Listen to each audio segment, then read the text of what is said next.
Stay. Next, first on the proper agenda is the apologies for absence. I have John Gurney at the moment. Does anyone? Michelle Henderson. And Michelle Henderson.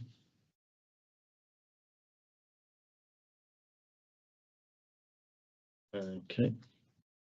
Thank you.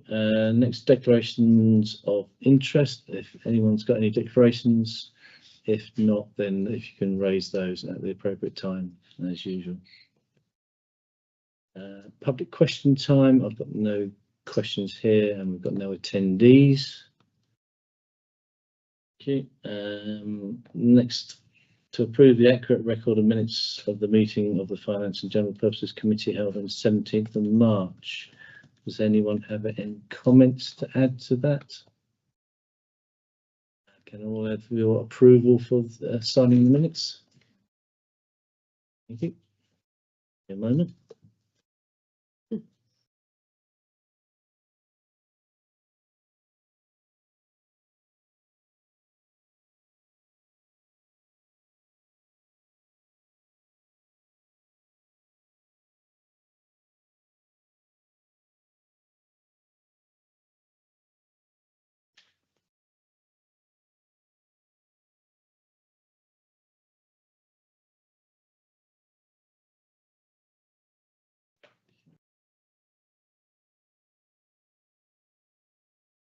Right, next up is the action tracker. So we've had some updates on the item 1. History Society are developing plans with partners to provide a living exhibition as part of Heritage Open Day. I think as we've been notified today, there's going to be a visit to we've researched the okay. Item 2, work has been reported as part of regular compliance report that will be done later on.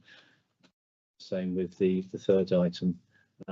Any other questions relating to those 3 ongoing items which are ongoing? Okay, thank you very much. Then finance reports. I'd like to hand over to Lisa. Thank you, Chair.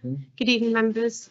So you've all received the finance report, which is essentially an overview of last financial year, so year-end outturn for financial year 24-25.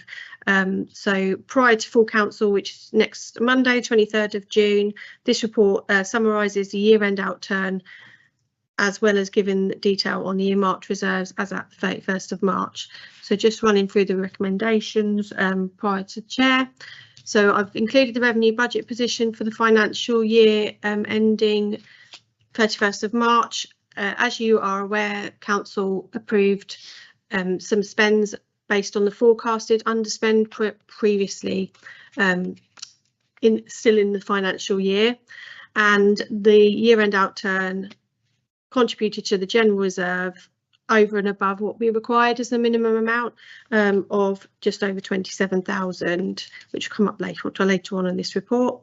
Then I've also included the year-end balances and earmarked reserves as at the 31st of March as an appendix. And then we've also had the final internal audit for the financial year 24-25. So that was the 3rd audit of the year. That took place back at the beginning of June, and as you can see from the attachment, that was a successful audit, and everything is as it should be. And then also I've included the Treasury Management Policy. This comes to this committee annually. That's just been amended to reflect the 25, 26, 25% of the salary budget as the minimum required amount, as the minimum that we will hold in the general reserve, which is what we have contributed to. So that is the level that it's been set at.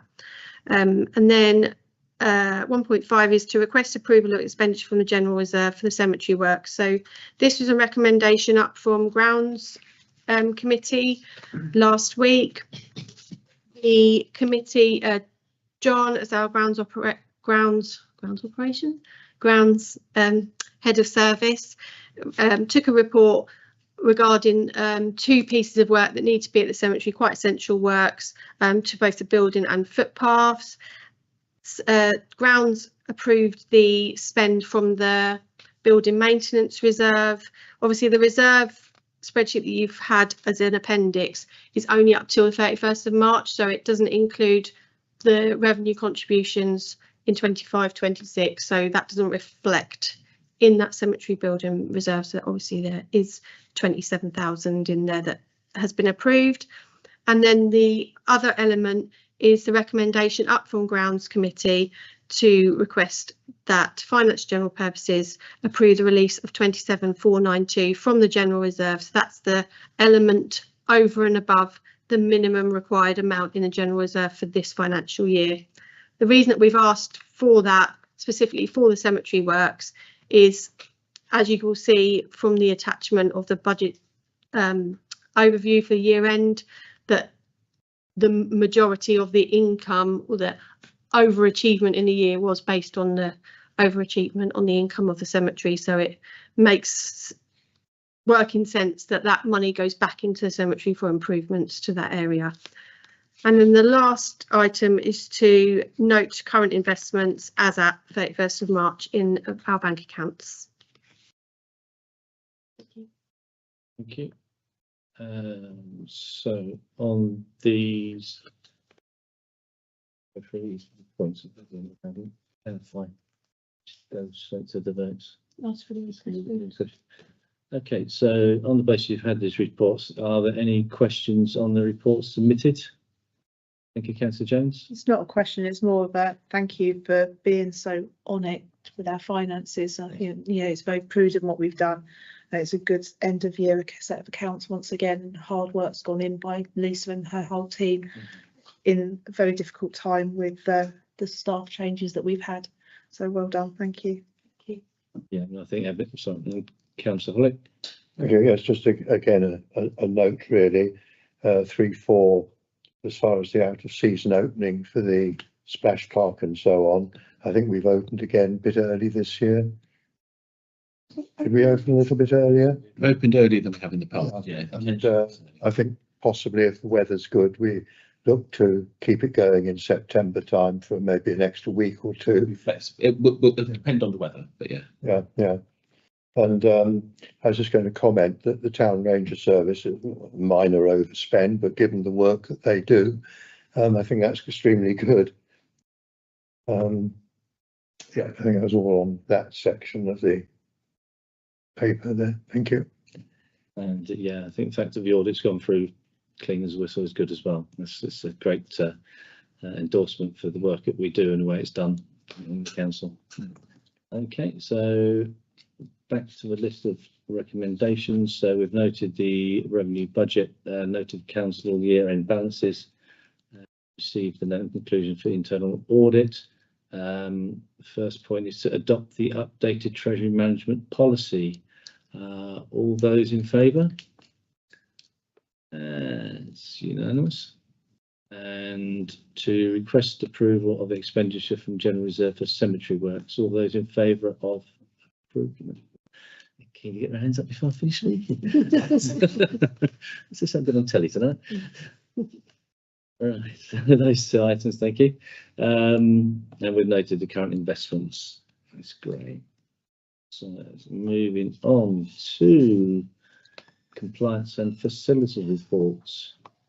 Which is going to be presented by Mr. Hodson. I'll do the first part. So in terms of this building, as you know and you'll be able to see, work has been started at the front of the rear, so at the front of the building. Forgive me for. However, and we were hoping to progress with works at the rear. However, developments at the front, we have identified issues which we weren't aware of.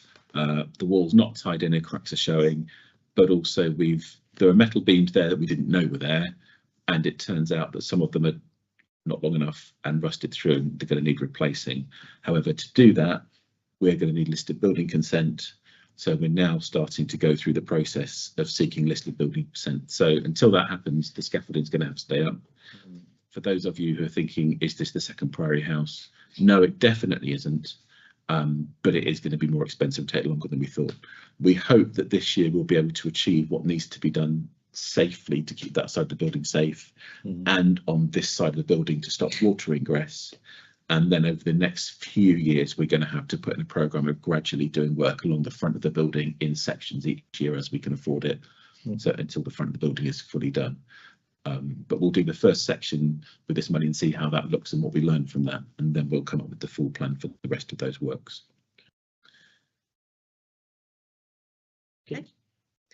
And then I'll just cover the That's very nice, isn't it? next element.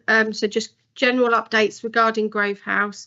So just a little bit of progress that we've now premises licence application has gone through at Central Bedfordshire Council. So that means that we can now progress with applying for the marriage licence to for Grove House, so we can hold ceremonies in the hopefully not too distant future. Then on to 1.5, so just regarding the vacant first floor office that Hospice at Home used to be in, we've been fortunate enough that Hope Church, South Bedfordshire, have asked to come in and under a licence to rent that space from us, which we're really pleased about. They're moving in, they've moved in a little tiny bit, but they're moving in officially next Monday. So I do have the lease that the license, get confused with the two, that the mayor and deputy need to sign, if that's okay. I'll just put the tab on there. Oh, no date required, it's just signature on both. Equates with in mayor. Just sign that, yeah, no date required.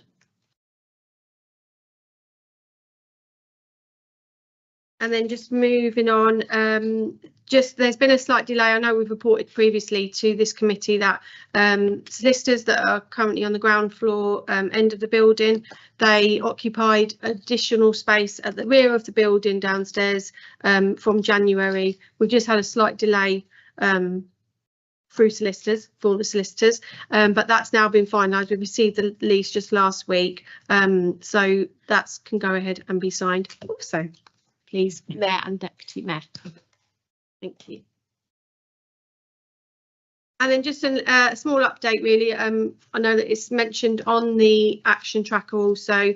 I've had initial discussions with the Local History Society, the Town Guides and the Heritage Consortium a couple of weeks ago regarding their plans of what they want to do for the Heritage Open Day in Grove House on the 13th September to coincide with the National Heritage Day Open Days across the country. This will coincide with the market, the Heritage Market that we'll have on that day.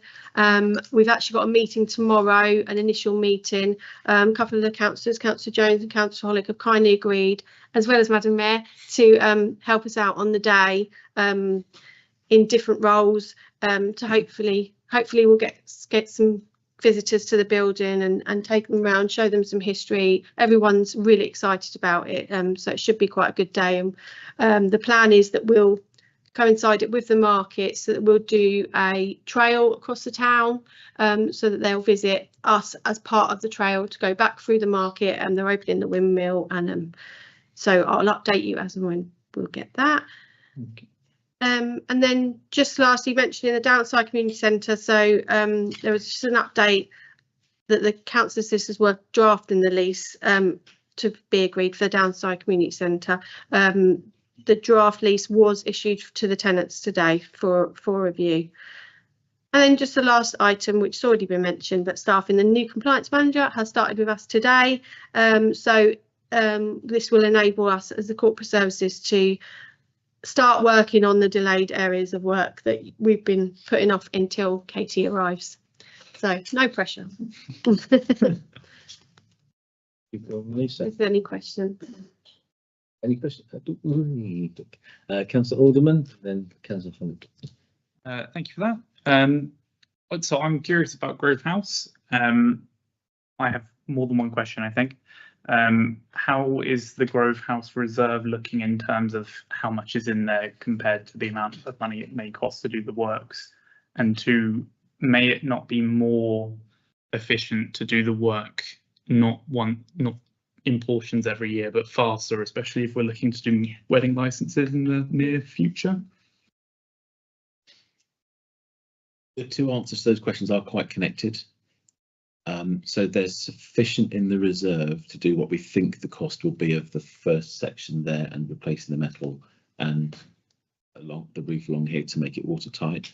There is not sufficient in the reserve to do the next closes along here. We could be looking at a couple of 100,000 easily. So at the moment, we don't have a way to suggest that we pay for that upfront. Whether there are things we could shift around from somewhere else, but as soon as you do that, you're taking from Peter to pay Paul. So and I think the suggestion of doing this first bit first and actually seeing what the reality is on it at least, and then we'll come up with the plan. And the plan may be this would be the cost of everything, or these are 2 sections or 3 sections, and be able to have a better understanding of what it looks like. Makes sense. Just to add to that, when we asked for approval last year for the big amount of money, that's what we're talking about with the last bit of money of what you've approved as a council for the initial works that we knew that were going to be required to the building. That doesn't include the contribution that we put in for 25, 26, but obviously it's still not enough. It's not a couple of 100,000, so we'll need to build that up as Paul suggested. Something to take away. Can we borrow the money for the repairs, or is it safer just to go with annual commitments to the project? We can. So we could borrow money from the Public Works Loan Board as we have done for other things. We are going to be talking to you in the next year or two about borrowing a large chunk for the cemetery. Yeah. It may be that come budget round this year, we identify a number of things and we could put in a suggestion to you to borrow more money, but it's a harder process than it used to be. You have to have evidence that the public support what you're doing, and that's the right thing to do with it. So whether it's better to spread it or spend it all at one is, I suspect we'll come back to that discussion over the next couple of meetings. Councillor Hollick, sorry. Thank you. Well, on top of all that, this is really a very minor matter, but given that we're applying for the wedding licence, is there any work that needs to be done in the wedding venue room? I assume that the occupants up to recently put the room back into the condition that it was when it was first given to them or leased to them. Yeah, so we held some money back from the deposit as part of their agreement that they would contribute to the redecoration. So there is a portion of money to repaint the 2 rooms that they used. So we want to do that. If you saw the toilets and the kitchen area that it was, the building work that we commissioned included making it looking aesthetically okay for now, with the view that we knew what we were putting up was temporary. So they've done parts of the building now, so if you look in the kitchen upstairs, it looks a lot cleaner. One of the toilets downstairs, you wouldn't even know that gap is behind it. So as far as moving forward, that certainly will help us when we're showing people around the building when we hopefully get the license. Good. But we may yet come to you with a request for other funding for furniture or other things based on the final plan of doing it. Okay, thank you. Yeah, Councillor Atwell. Yeah, just a quick query on the open day on the 13th of September that's envisaged. Is that being publicised out at the moment? How's it going to work? Are we booking slots for that, or? So no, the way that it's working is that it's the History Society and the town guides that are running it. It's their event. They just ask for use of the building. I see. So we will assist them with advertising it, because it will coincide with our market, so we want to work together, and hopefully tomorrow's meeting will iron out those kind of details, but we'll certainly be there supporting it, and very much of encouragement that it's our 40th year anniversary and they want to do it this year. Whether they want to do it annually, it might work, but certainly because they're doing it with us for the 40th anniversary and using our building, Just that I saw it as, they wanted to involve members of the public to do that. So I just wondered, if we get asked questions, if people Yeah. have an interest, how they go ahead and book that or what they. Yeah, after tomorrow's meeting, I'll certainly, we'll do an update, whether it will go in the councillors' newsletter or I can email you separately, depending on the outcome of the meeting tomorrow. Thank you. Any other questions? No? Okay, thank you for that. Okay. Next then is the marketing and communications report from Rachel. Good evening, members. Start with social media, just an information report. Officers recognise the value of effective communications on the day. We're doing like the Facebook stories on Instagram and Facebook to highlight what's on offer for the public of interest. We feel like it's obviously a really valuable kind of piece of content because people can see and go, oh, I'll go to that, and it really helps like families to see if they want to attend the event or like needs of their children and stuff like that. 1.2, as I said, we'll continue to use Instagram and Facebook stories for the event on the day, and obviously we'll do posts as well. We'll do like wrap-ups of the events with photographs and stuff like that. 1.4, we have started boosting posts to reach a wider audience, but targeting just like the Dunstable area, so it helps increase our followers as well. And it seems to be working well to gain more footfall. We tested it with Around the World event, and we also tested it with Motor Rally. Item number 1.6. As you can see from the report, the follower numbers continue to increase, and as of today, Dunstable Town Council Facebook account has reached a milestone of 14,000 followers. Okay, well, If we just go down to about the website on 3.1 and 3.2, officers are busy with content entry on the new website. There's no official launch date at the moment, but as of next week, from the 23rd of June, internal testing will begin, and officers and members will receive an email, and we would greatly appreciate any feedback. As you can see, the What's On page is still proves to be the most popular viewed page as well. Item number 5.1, Talk of the Town. The July edition of Talk of the Town is a special 40th anniversary edition of Talk of the Town, about the Town Council's 40th anniversary, and will be 20 pages. It's currently in the design phase and will be delivered to household on the 4th of July. Good Oaks Care Home is advertised in this edition. Go down to 6.1, the Community Lottery. Officers have been working hard to encourage local good causes to sign up to be part of the lottery. As of today, we've got 26 local good causes. Our aim is to reach around 30 or hopefully more to sign up. And we're also obviously encouraging residents to play the lottery and support causes and helping them raise more funds for their cause. okay, right. So do we have any questions on any of those points? Yes, Councillor Alderman. Thank you for that, Rachel. I'm just curious about 1.4. I realise there's only early results, but I'd be interested in understanding how much of an effect these boosts might be having. I mean, if we spend a small amount of money, but like we have a really big impact and a lot more people come, that's a really good idea, and really support that. I think the event officer said, obviously, the Around the World, that really made a really good impact. Obviously, you could see there was quite a lot more footfall this year compared to last year. And we did do a boost event post for that. So, and with the Motor Rally. So it's kind of gauging, like you said, are they working, are they not? And I feel like they are at the moment. Pretty positive. Any other questions? Okay, thank you very much. Sorry, can I just come in on the community lottery? Being a member of several groups that have signed up to it, I'm doing a lot of the publication on those groups.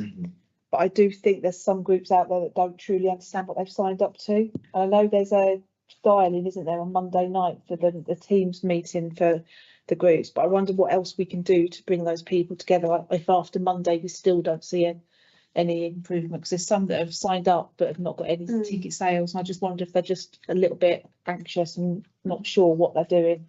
Yeah. I think we might do like more like a video demonstration, or maybe how-tos or something like how to play, how to sign up, kind of like how easy it is, it's free, stuff like that, maybe a how-to videos.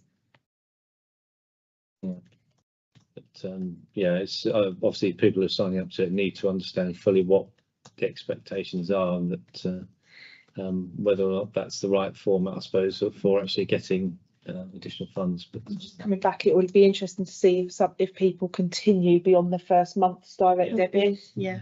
or whether we see a reduction in people playing. yeah, there's a lot of competition out there, a lot for lotteries. Isn't there? Yeah. Yeah, left to look at the telly for half an hour. Councillor Pollock. Okay, may well have been me, when I filled up who I wanted to support. I ticked one box and I thought I'd like to go back and support somebody else, and I couldn't do it. I don't know whether that's, you can do. It is me then. I want to make sure. Yeah, you can. Okay. Okay, sorry, yourself. Okay. Thank Okay, you. Councillor Valera. Thank Sorry. you. Yes, I'm sorry, no problem.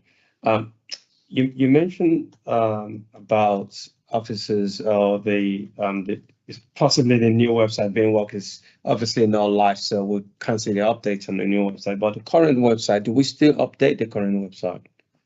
Yeah. Okay, Yeah. so But sparingly, because the new one's coming up soon.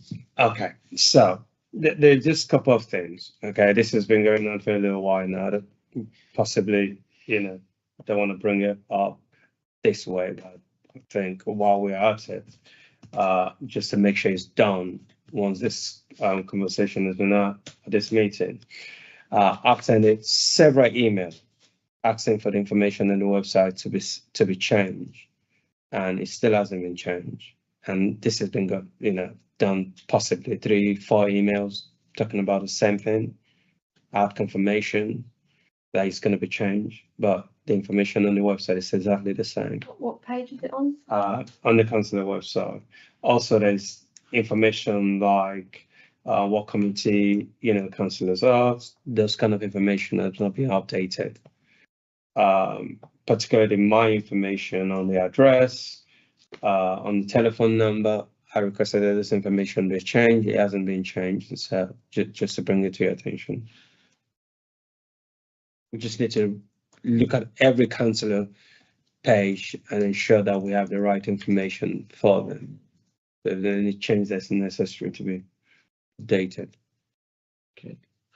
Just a point from myself then, on the new website, we'll be contacted. So is that for like a trial period or when it goes live?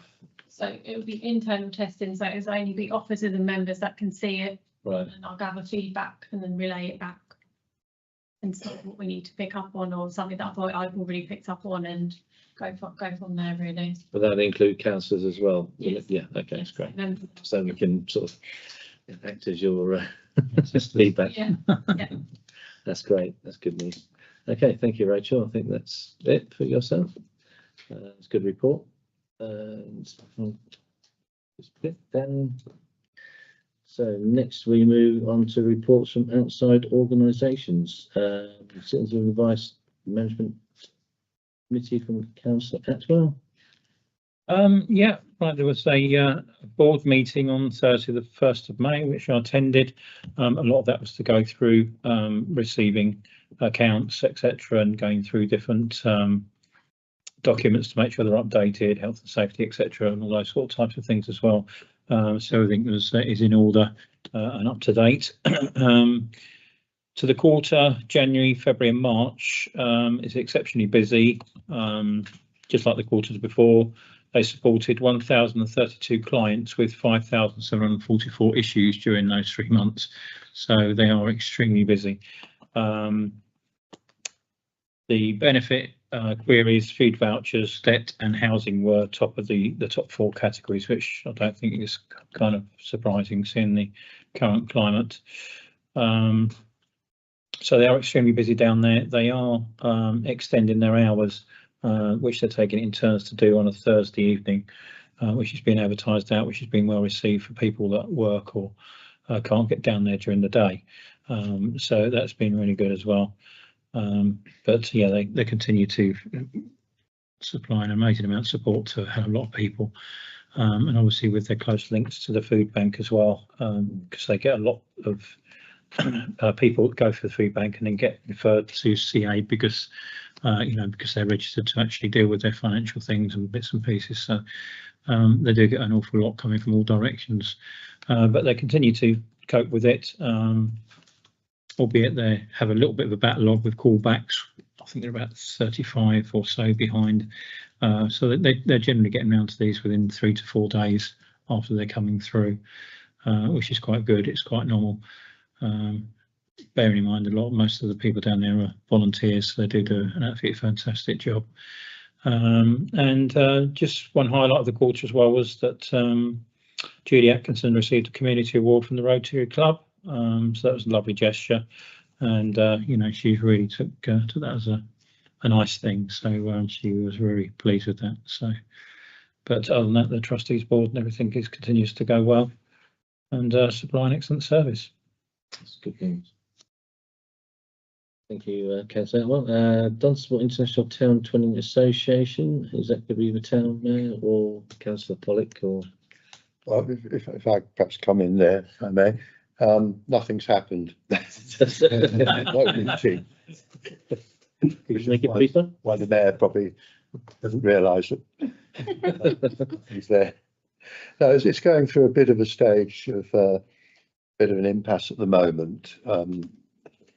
I think I've already reported that we seem to have lost contact with Borqua because they had a local government reorganisation, and their local committee did have a sort of subcommittees for each of the countries that they had twinning arrangements with. As far as our German twin ports is concerned, certainly there's a relationship going on between individual members and members over there, but it hasn't developed, or it's not at the moment developing into anything else. I think we were going to ask the mayor of Ports to the 40th, to the mayor making and the 40th celebration. Obviously nothing actually happened there. I didn't notice a foreign mayor there. So it's a little bit of an impasse at the moment. Okay. Thank you, Councillor Holly. Moving on, Hospice at Home Management Committee, Councillor Jones.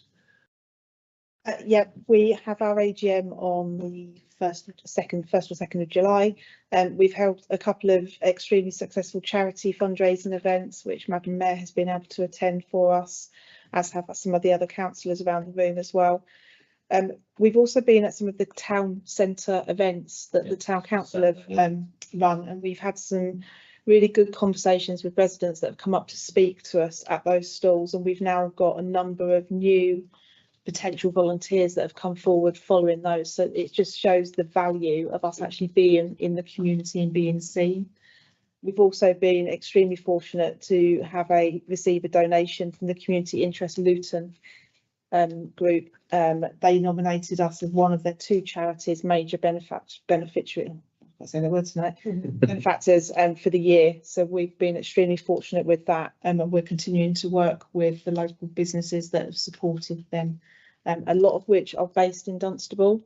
So they are good connections for obviously the mayor and all of us to connect with going forward. So whilst the money will come in extremely handy, the long-term connections and collaborative working hopefully pay dividends for us all.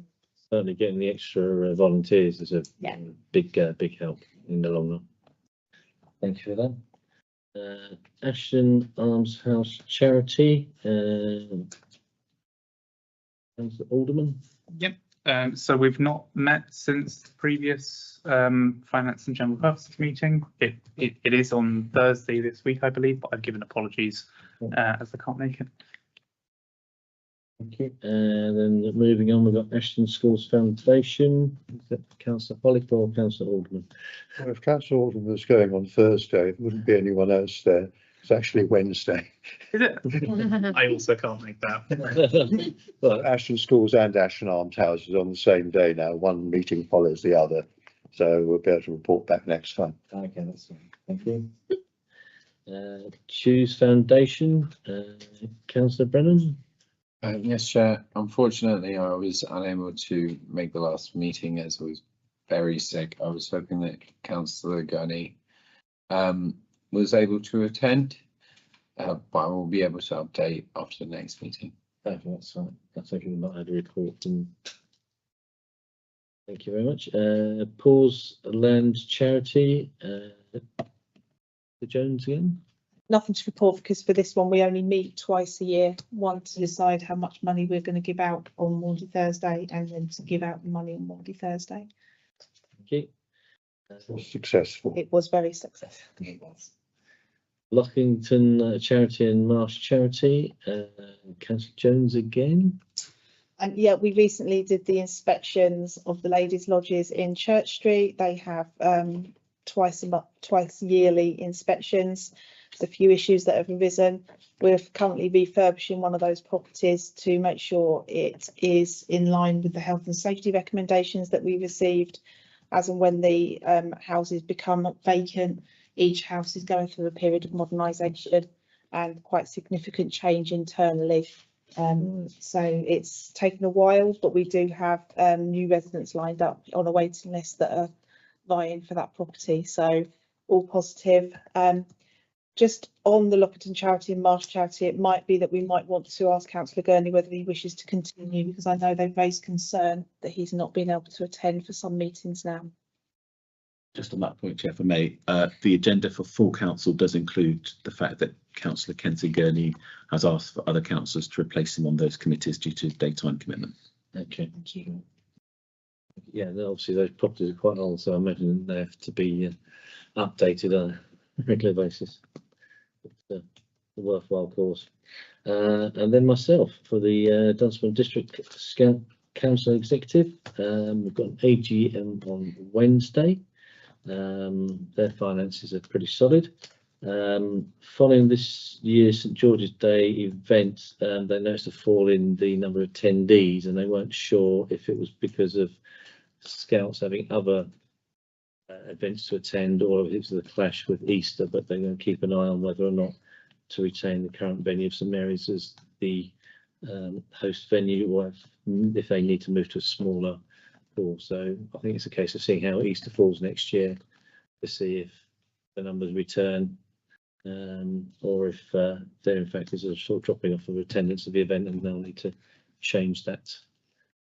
But hopefully they'll continue I'm sure they'll continue the Parade Through the Town, which I think is a very rewarding sight to see that so many youngsters are involved in the scouting movement.